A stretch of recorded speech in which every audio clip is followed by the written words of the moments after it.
Saxton, Leon F. Zolgosh, starts with a C, Alice Lee, Edith Carroll, William Howard Taft, and John N. Schrank. Okay, there you go. Know who they are. A lot of them are candidates for the presidency. Okay, here's another question you need to know. Short answer.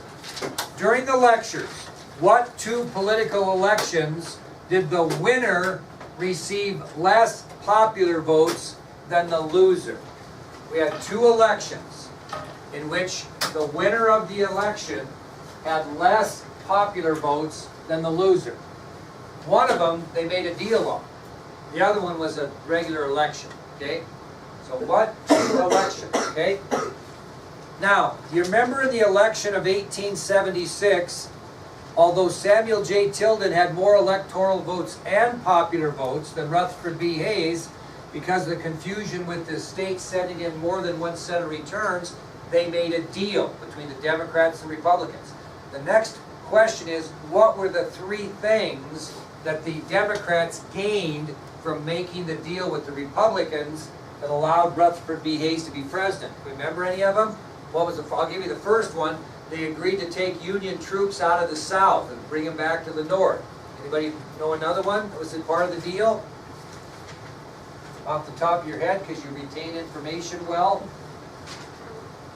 You'd think I taught this a million times that I know this so well. What's that? What? Yeah, very good. The South was promised a railroad that would be financed and built by the North. And Aisha, what was the last one?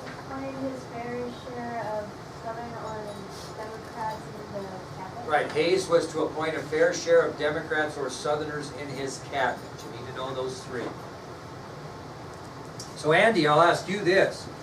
Why did President Chester Arthur continue to carry on the programs that he believed President Garfield would have completed after he assumed the presidency after Garfield's assassination? Remember, he was a stalwart. Why didn't he just do his own thing? Why did he continue the programs of Garfield? Why did he do that? Why did he continue those programs instead of switching? Because remember, he and Garfield were kind of opposite philosophies. He was a stalwart and Garfield was not. So why did he just not do his own thing when he took over the presidency? Because he felt guilty because when someone killed Garfield. Okay, you're good. They said that he was stalwart, he was president. Close. He felt guilty because when the assassin of President Garfield shot the president, he yelled Arthur's name. Yeah. I am a stalwart, and now Arthur is president. I don't think the stalwart thing would have bothered him, but the fact that the assassin yelled his name bothered him for the rest of his life. So he made the decision to carry on Garfield's program. You need to know what the Electoral Count Act of 1887 said. You remember that, Luke Mortimer, what the Electoral Count of 1887 stated? It had to do with that bungled up election of 1876. What was the biggest problem with the election of 1876? 4 states sent in 2 sets of returns. How did the Electoral Count Act fix that? Remember? Anybody? Go ahead, Aisha. Now if they sent the or more than 2, then they were sent back to the governor and it's up to them. Right, so if more than one set of returns is sent in, the set of returns approved by the governor of that state are official. Okay? Luke Lamb, during the administration of what president was Wyoming brought into the Union as a state? Who was the president when Wyoming came in? Is that right? Would you bet your A on it? Okay, take a look. Jonathan, do you know? Well, it's got to be in your notes. Andy? Benjamin Harrison is a really good guess, yeah. Okay, Jonathan, I want you to listen to this question carefully and answer it. Specifically, what was the main objective for the United States military during combat in Cuba during the Spanish-American War? What was the main objective of the American military that were in combat? In other words, what was the main objective of Teddy Roosevelt and the Rough Riders as they charged up San Juan Hill? What was their main objective? Did I do that poor job of teaching this material to you guys? Nobody knows the damn thing? What? What? You're there. Oh, well, they're marching up San Juan Hill. What's their objective? What?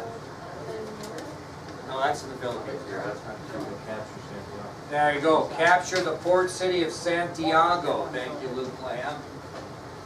Capture the port city of Santiago was the main objective for the United States military during combat in Cuba in the Spanish-American War. That's why Theodore Roosevelt and the Rough Riders were running up the hill. Okay? Dylan Wolf named the 3 possessions that the United States gained from the victory in the Spanish-American War. What's the 3 things we gained? What possessions? Something that we possessed. We didn't possess Cuba and Puerto Rico's freedom. We got it for them, but that's not a possession. What did we get out of that? I want you to put this, you're right. That way, we got the Philippine Islands in which we paid $20 million for. Okay, that's one. Anybody got another one? Go ahead, Daniel. We got Guam and we took it for a military base. We got the island of Guam. Very good, in the Pacific Ocean. What was the third thing? Anybody? Puerto Rico. So we gained possession of Puerto Rico. We gained possession of Guam and the Philippine Islands, and we gained possession of the Philippines, we got possession of Guam, which is not in the Philippine Islands, and we got possession of the Philippine Islands, but we paid $20 million. Make sure you note that we paid for that, okay? Okay, Bailey, listen to this carefully. What was the unique thing historically about Theodore Roosevelt being sworn in as President of the United States after the assassination of William McKinley? What was the big significance of that, or the uniqueness of that historically? Now, usually that means you're the first to do something if it's unique. What was the unique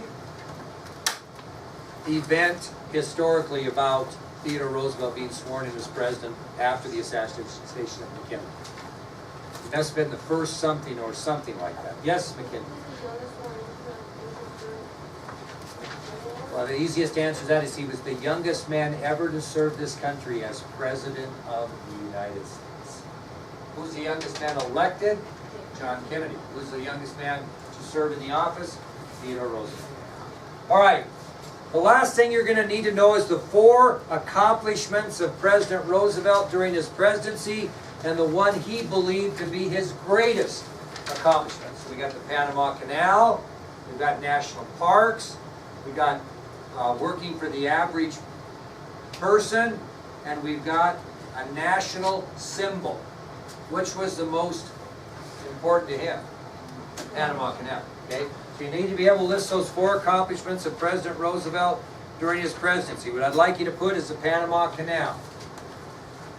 I'd like you to put, yeah, Panama Canal is good, self-explanatory. I'd like you to put national parks and put they doubled during his presidency.